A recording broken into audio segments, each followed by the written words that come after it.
I was a presenter on MTV Europe, interviewing rock stars, traveling around Europe, being invited everywhere, having a good time.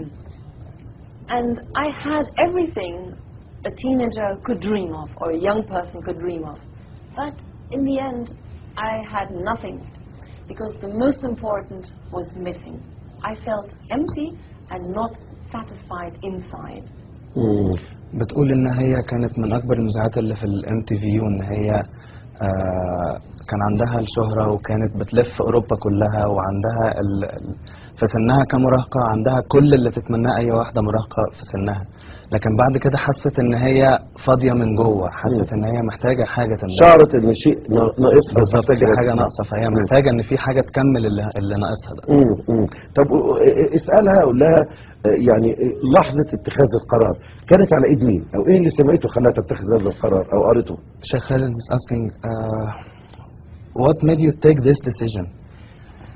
Well, then I was introduced by the grace of God to some Muslims, and they actually played Sufi music, the kind of music we just heard on your channel.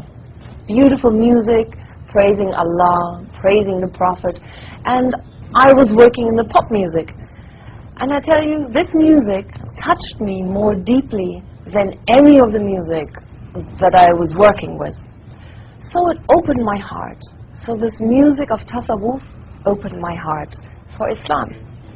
بتقول ان هي قابلت ناس مسلمين، سمعت عندهم المزيكا الصوفية اللي كانت شغالة عندنا في القناة دلوقتي، حست بيها ودخلت جواها ديبلي اعمق اكتر من مزيكا البوب اللي هي متعودة تسمعها. عشان كده عرفت اكتر، حست بالمزيكا اكتر، عشان كده قالت لهم، بدأت تتكلم عن الاسلام، بدأت تعرف ايه هو الاسلام. Then I started traveling in the Muslim world, and I met wonderful Muslims, very generous people, warm people, who also very poor people in Pakistan, for example, who still had a light in their eyes and were content. Whereas in the West, we have everything and people are not happy, we are not content. And I wondered, where does this come from, this contentment, this inner contentment? بتقول قابلت بعد كده ناس مسلمين لما راحت العالم الاسلامي وبدأت تلف الدول الاسلامية، قابلت ناس مسلمين حست ان هم كرمة قوي، بيرحبوا قوي، دافين قوي. بعد كده راحت بلد زي باكستان، بتقول ناس فقراء تحس بالنور في عينيهم، او تحس بالنور في وشهم اكتر من ناس تانية كتير قوي اغنياء في اوروبا واغنياء في الغرب عموما، مش حاسين بالسعادة اللي الناس الفقراء دول حاسين بيها. And people had a perspective that included God. Everybody was looking to a higher goal. You know, everything they do for the sake of God. In Europe, it was different. People just work for themselves, are very, you know, work-minded, and they don't have this higher perspective. الناس بتقول ان هم الناس اللي قابلتهم دول عندهم احترام قوي لربنا، وان هم بيعملوا، ممكن يعملوا اي حاجة سواء في طاقتهم او مش في طاقتهم، بس عشان خاطر ربنا. هي عشان خاطر ربنا وبس.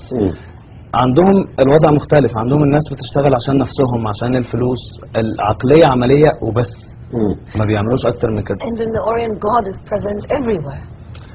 Everything you do, inshallah, if God wills, Bismillah, in the name of God. Everything هم بيقدموا ربنا في كل حاجة، لما يجوا يعملوا حاجة يقولوا إن شاء الله، يقولوا بإذن الله، يقولوا بسم الله الرحمن الرحيم.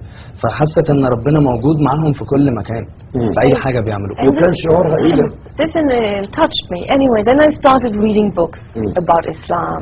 I read many books. Finally, the Quran. And really the message, I had many prejudices, okay? In the West, people think Islam is bad, Islam is against women, etc. I had many prejudices, but when I read more and more books, slowly the misconceptions and the prejudices were dissolved, and the message, the clear message, made sense.